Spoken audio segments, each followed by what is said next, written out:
বিসমিল্লাহ দ্বারা কেউ যদি তার পড়ালেখার জীবনকে শুরু করে, এক্ষেত্রে অনেক ফজিলত রয়েছে। হযরত আব্দুল্লাহ ইবনে আব্বাস রাদিয়াল্লাহু তাআলা আনহু থেকে বর্ণিত, তিনি বলেন, রাসূল সাল্লাল্লাহু আলাইহি ওয়াসাল্লাম বলেছেন, যখন কোনো শিক্ষক কোনো শিশুকে বলে, বলো বিসমিল্লাহির রহমানির রহিম, তখন সেই শিক্ষক, সেই শিশু এবং শিশুটির পিতা-মাতা তাদের জন্য আল্লাহ তাআলা জাহান্নাম থেকে মুক্তি লিখে দেন। এজন্য আমাদের শিক্ষা জীবন ইসলামের সাথে বিসমিল্লাহর দ্বারা, আল্লাহ তাআলার নামের দ্বারা শুরু করা উচিত। হযরত আলী ইবনে আবি তালিব রাদিয়াল্লাহু তাআলা আনহু থেকে বর্ণিত, নবী করিম সাল্লাল্লাহু আলাইহি ওয়াসাল্লাম বলেছেন, তোমরা যখন কোনো বিপদে বা কঠিন পরিস্থিতির মধ্যে পড়ে যাবে, তখন বলো বিসমিল্লাহির রহমানির রহিম, লা হাওলা ওয়ালা কুওয়াতা ইল্লা বিল্লাহিল আলিয়্যিল আযীম। নিশ্চয়ই এর মাধ্যমে আল্লাহ তাআলা বিভিন্ন ধরনের বিপদ আপদ থেকে তাকে মুক্তি দিবেন এবং এগুলো তার থেকে দূর করে দিবেন। হযরত আতা রাহমাতুল্লাহি আলাইহিম তিনি বলেন যে, রাতের বেলা যখন তোমরা গাধার ডাক শোনো, তখন বিসমিল্লাহির রহমানির রহিম, আউযু বিল্লাহি মিনাশ শাইতানির রাজিম বলবা। কারণ অধিকাংশ সময় রাতের বেলা গাধা বা কুকুর, এগুলো কোনো জিন্নাত বা শয়তান অথবা কোনো অদৃশ্য শক্তির উপস্থিতির কারণে তারা রাতে এরকম ডেকে থাকে।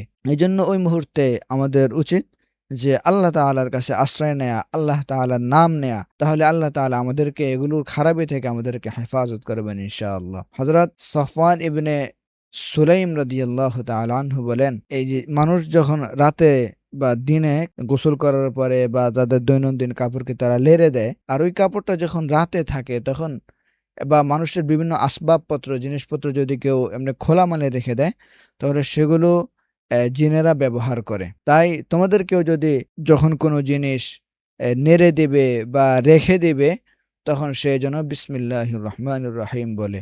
কারণ আল্লাহ তাআলার এই নামের কারণে সেই জিনিসটা সুরক্ষিত হয়ে যায় এবং এগুলো আর জিন, শয়তান বা অদৃশ্য কোনো খারাপ কিছু তার এগুলো ব্যবহার করতে পারে না। হযরত জাফর সাদিক রাহমাতুল্লাহি আলাইহি সম্পর্কে বর্ণিত আছে, তিনি বলেন, আল্লাহ তাআলা সমস্ত আসমানি কিতাবের জ্ঞানকে সংরক্ষিত করেছেন পবিত্র আল কোরআনের মধ্যে, আর পুরা কোরআনের সমস্ত জ্ঞানকে সংরক্ষিত করেছেন সূরা ফাতিহার মধ্যে, আর সূরা ফাতিহার সমস্ত জ্ঞানকে রেখেছেন বিসমিল্লাহির রহমানির রহিমের মধ্যে, আর বিসমিল্লাহির রহমানির রহিমের সমস্ত জ্ঞানকে সংরক্ষিত করেছেন বিসমিল্লাহ এর বা এর মধ্যে। বা দ্বারা বোঝানো হয়েছে যে অতীতে যা কিছু হয়েছে, বর্তমানে যা কিছু আছে এবং ভবিষ্যতে যা কিছু হবে, সবই আল্লাহ তাআলার ইচ্ছায় সংঘটিত হয়। বিসমিল্লাহির রহমানির রহিম এর আধ্যাত্মিক একটি ব্যাখ্যা অনেক মুফাসসিরিনে কিরামগণ বলে থাকেন যে, বিসমিল্লাহির মধ্যে যে